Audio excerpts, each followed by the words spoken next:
Assalamualaikum warahmatullahi wabarakatuh. Bismillahirrahmanirrahim.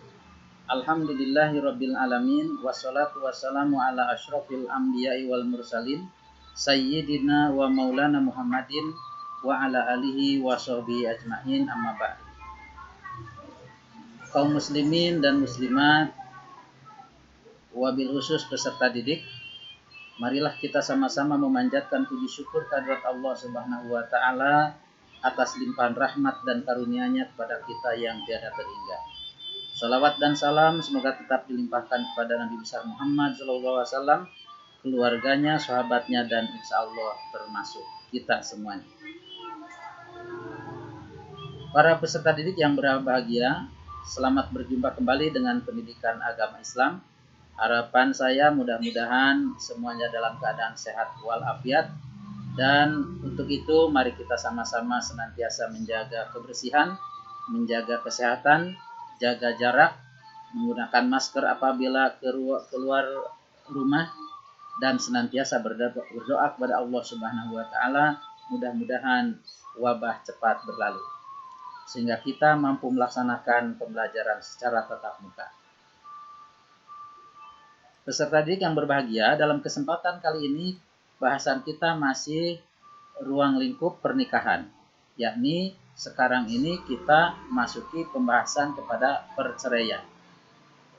Perceraian di sini artinya segala sesuatu yang berkaitan dengan lepasnya ikatan rumah tangga atau berhentinya ikatan rumah tangga. Perceraian itu bisa disebabkan oleh beberapa macam, ya. Yang pertama karena disebabkan dengan talak, ya. Jadi dengan adanya talak maka terjadi perceraian. Kemudian yang kedua ada karena disebabkan meninggal, ya.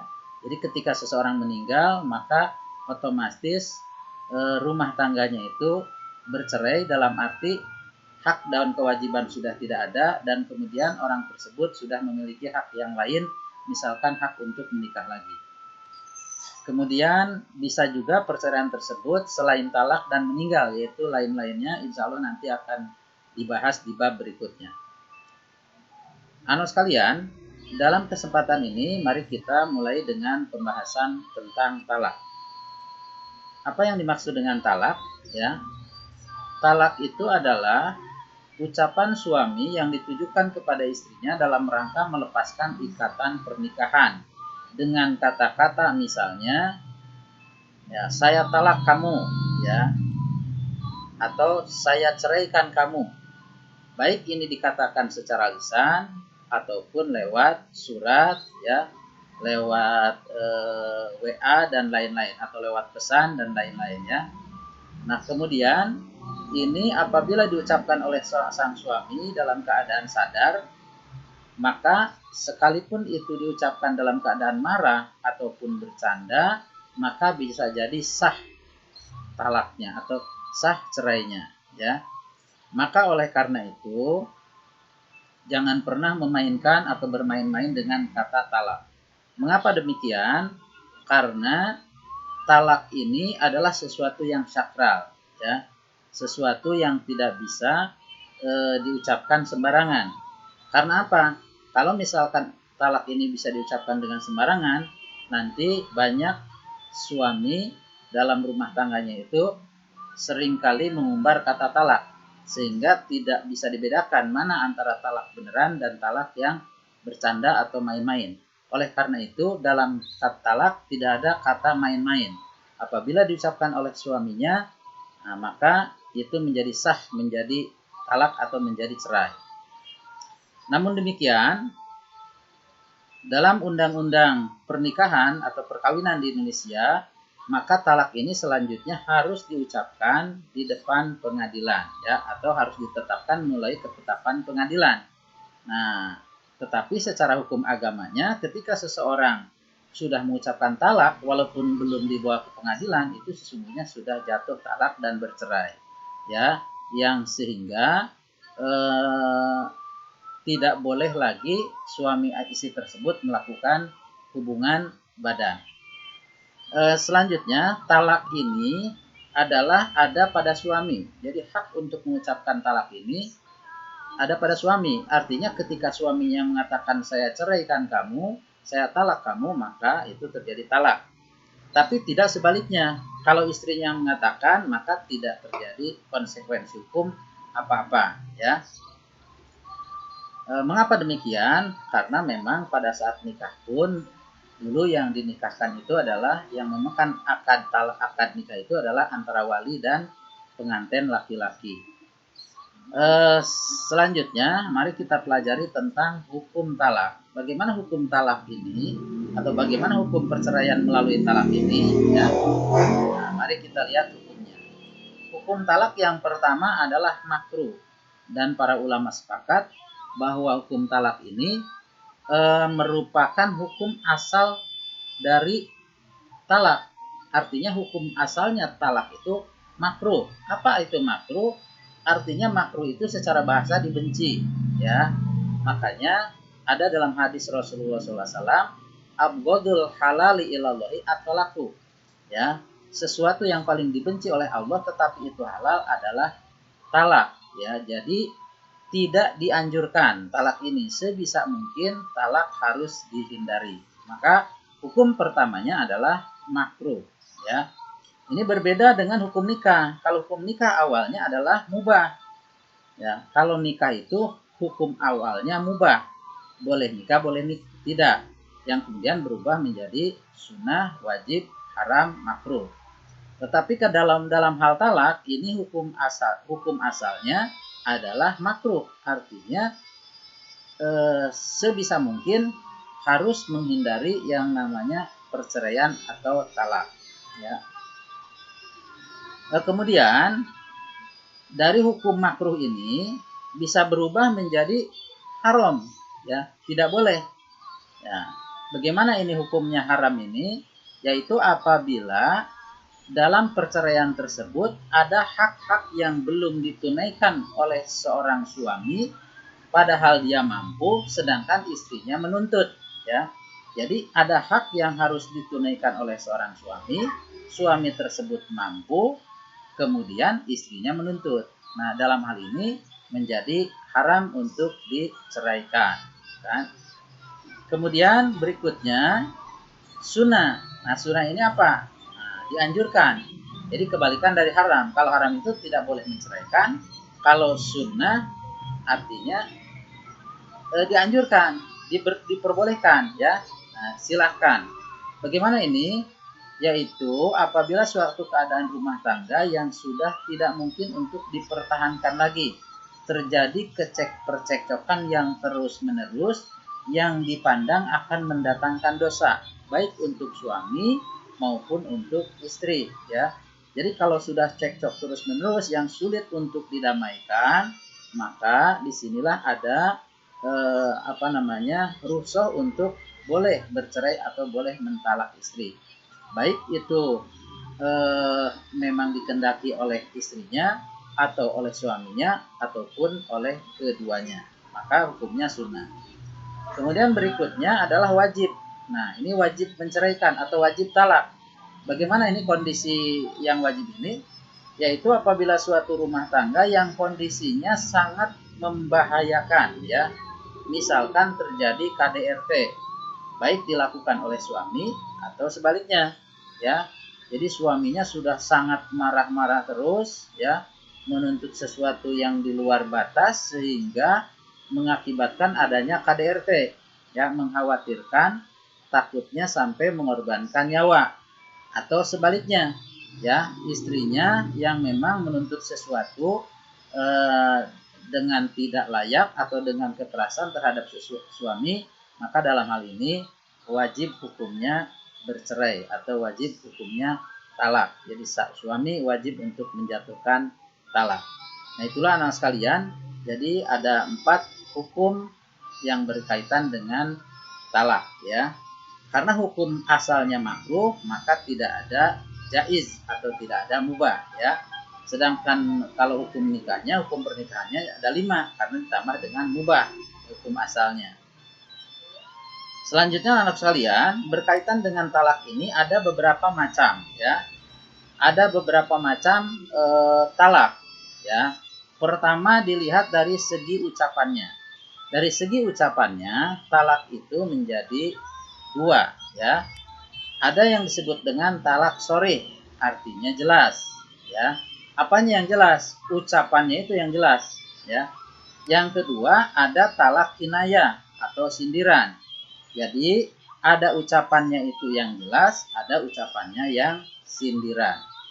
Nah, kalau ucapan yang jelas seperti contoh tadi, ya, saya ceraikan kamu, nah, atau saya talak kamu. Nah, ini jelas berarti.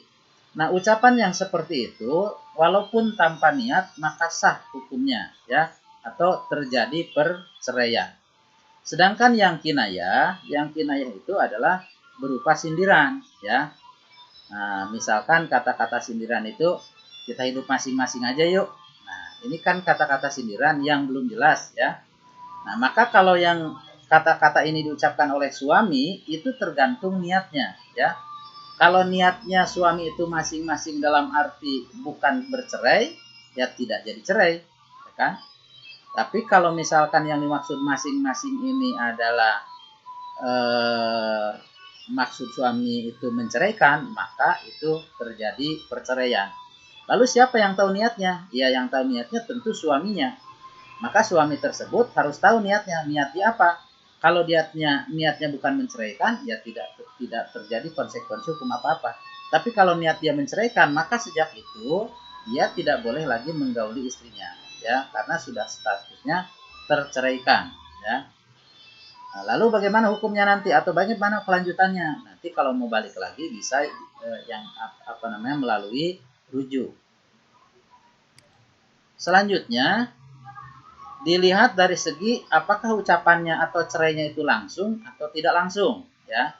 Maka terbagi dua pula. Yang pertama disebut dengan talak munjaz. Munjaz itu langsung menceraikannya tanpa dikaitkan dengan sesuatu. Seperti halnya ucapan-ucapan tadi pada talak sharih. Kemudian ada yang mu'alak. Mu'alak itu dikaitkan dengan sesuatu, ya. Dikaitkan dengan sesuatu, ini lawannya daripada munjaz, ya. Dikaitkan dengan sesuatu, contohnya seorang suami istri bertengkar, ya. Bertengkar lalu istrinya itu pulang ke rumah orang tuanya atau keluar dari rumah, ya. Dia pulang atau keluar dari rumah.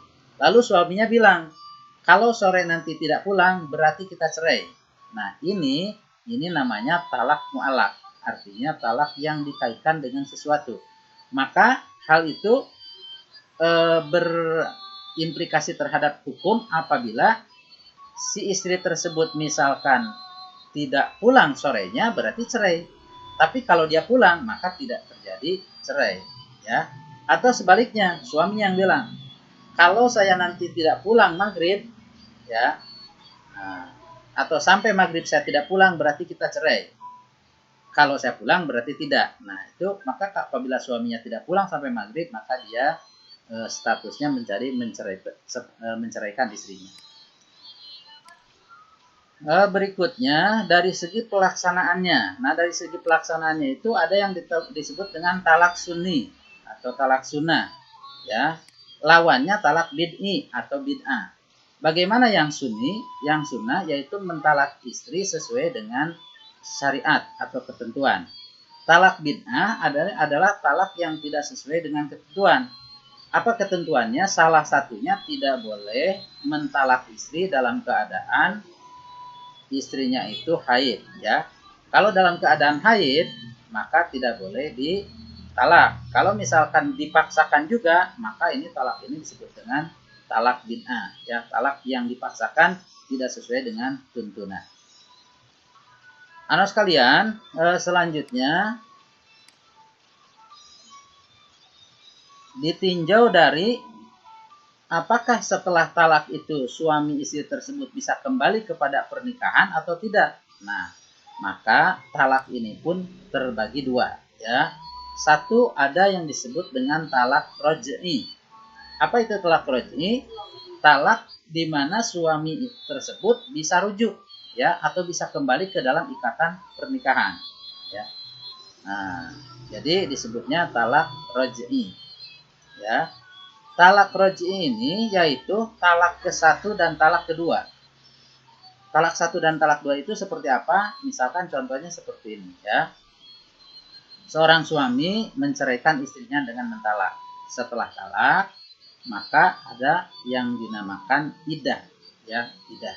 Iddah itu suatu masa atau kurun waktu yang harus ditempuh oleh seorang istri, dan istri tersebut tidak boleh nikah dengan laki-laki lain. Nah, dan suami masih punya hak untuk kembali lagi ke istrinya tersebut selama masa iddah ya.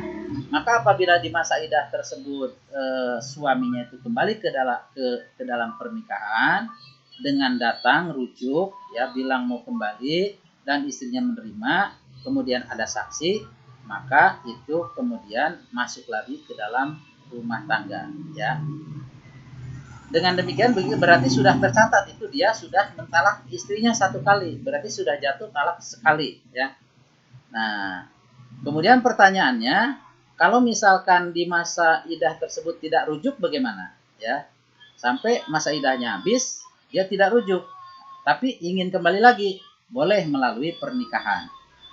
Dalam talak 1 ini bisa rujuk atau bisa melalui pernikahan kalau iddahnya sudah habis. Kemudian apabila terjadi perceraian yang kedua kalinya ya, nah, misalkan sudah seorang suami istri karena ada suatu godaan dia cerai ya, setelah cerai tapi nyesel, ternyata masih saling membutuhkan, lalu kembali rujuk lagi atau nikah lagi. Habis rujuk atau nikah lagi, rupanya cekcok lagi, persoalannya beda lagi ya. Nah, lalu tertalak lagi atau suaminya menjatuhkan talak lagi yang kedua. Nah, di dalam yang kedua ini masih terhitung talak roj'i. Artinya suami tersebut masih bisa kembali kepada istrinya lewat rujuk. Kalau rujuk tidak terlaksana dan masa iddah keburu habis, boleh juga lewat nikah ya. Kalau dia kembali ke dalam rumah tangga lewat rujuk atau lewat nikah, berarti dia memasuki rumah tangga fase ketiga tuh ya.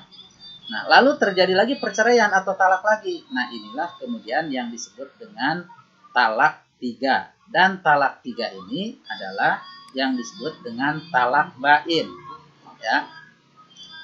Apa itu talak bain? Kebalikan daripada talak roj'i.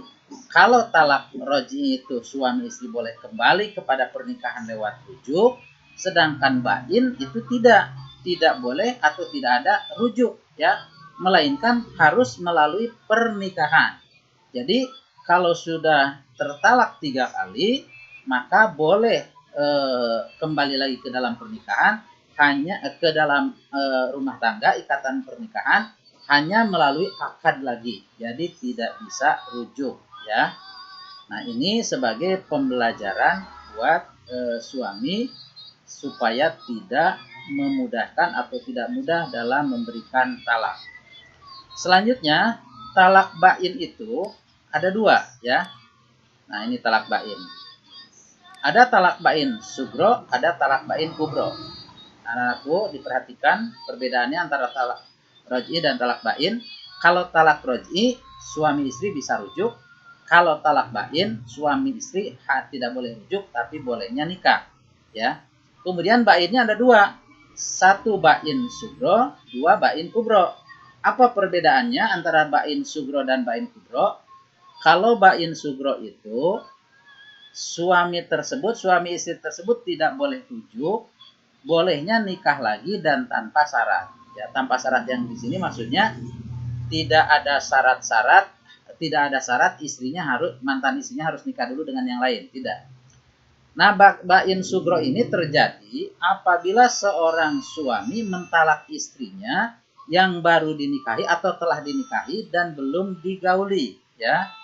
Nah, jadi seorang laki-laki menikahi seorang perempuan, belum lagi dia bercampur, belum berhubungan badan, lalu diceraikan. Maka ini terjadi talak bain sugro. Artinya suami tersebut tidak boleh rujuk dan istrinya tidak memiliki iddah. Ya, kalau dia misalkan mau nikah dengan yang lain, kapanpun boleh setelah jatuh talak. Ya. Mengapa demikian? Ini karena ini satu untuk pembelajaran buat seorang laki-laki. Jadi jangan sampai menyepelekan wanita.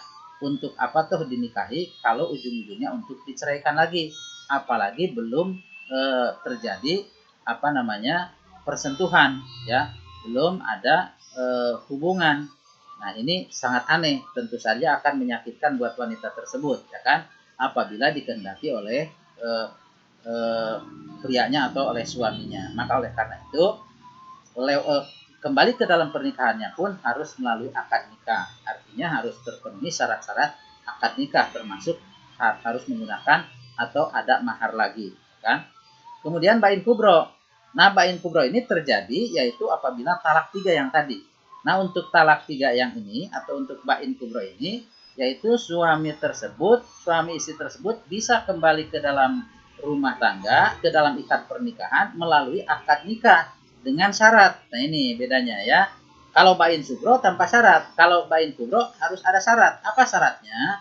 Si mantan istrinya itu harus menikah dulu dengan yang lain, ya, dengan laki-laki lain. Kalau suaminya enggak disyaratkan, yang syaratnya harus menikah itu adalah mantan istrinya. Kalau suaminya enggak harus nikah lagi, ya, atau nikah dulu. Apabila sang istri itu, mantan istrinya itu pernah menikah dengan yang lain, kemudian cerai lagi, baru boleh kembali kepada suami yang pernah mentalak 3. Dan harus diingat, pernikahannya istri tersebut atau mantan istri tersebut dengan laki-laki lain itu tidak boleh direkayasa, ya. Kalau direkayasa maka hukum pernikahannya terlarang. Misalkan mantan suaminya menyuruh temannya atau seseorang untuk menikahi mantan istrinya, ya, lalu setelah itu ada perjanjian setelah dinikahi supaya diceraikan lagi dalam rangka menghalalkan supaya dia kembali. Nah, pernikahan tersebut itu sudah dibahas, itu disebut nikah tahlil, dan orangnya laki-lakinya disebut muhalil, dan itu hukumnya haram. Baik anak-anak sekalian, dalam kesempatan ini bahasan kita yaitu tentang talak. Mudah-mudahan dapat dipahami, dapat dimengerti, dan mudah-mudahan ketika kelak kita berumah tangga dapat menjaga rumah tangga kita yang sakinah mawaddah warahmah. Jangan sampai terjadi yang namanya perceraian, baik melalui talak ataupun yang lainnya, kecuali kematian. Demikian, mudah-mudahan ada manfaatnya. Mari kita tutup dengan mengucap hamdalah. Alhamdulillahirabbil alamin. Assalamualaikum warahmatullahi wabarakatuh.